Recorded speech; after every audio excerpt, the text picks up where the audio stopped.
跟住交俾天文台科學主任講天氣。各位觀眾早晨，歡迎收睇12月20號早上嘅天氣節目，我係林學賢。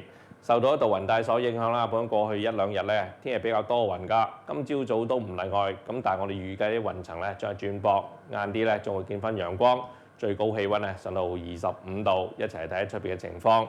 今朝早喺維港望出咧雲都幾多下，咁但係雲中有罅隙。至於氣温方面咧，今朝早各區氣温介乎18至到23度不等。喺尖沙咀天文台總部咧錄到22度嘅温度㗎。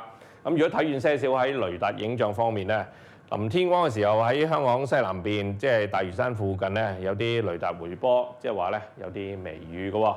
睇下大範圍嘅衛星雲圖。嗱，香港喺呢度啦，見到香港附近咧其實雲都幾多下，咁但係我哋預計啲雲層咧喺日間將係慢慢轉薄啦，到時我哋見翻陽光㗎啦。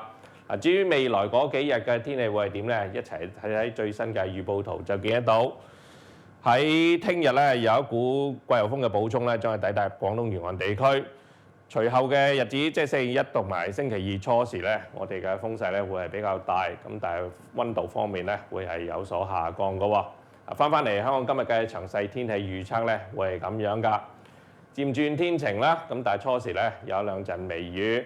日間係乾燥同埋温暖，市區最高氣温咧上到25度，而新界會再高2-3度。風咧會係吹和緩嘅東至東北風，初時風勢咧係間中清勁。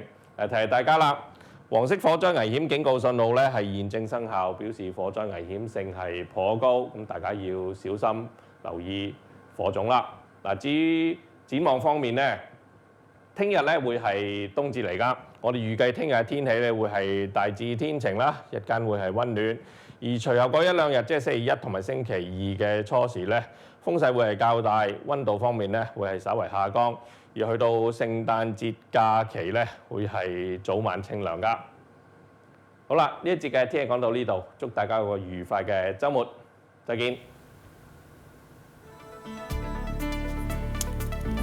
呢節 Now 早晨報道完，再會。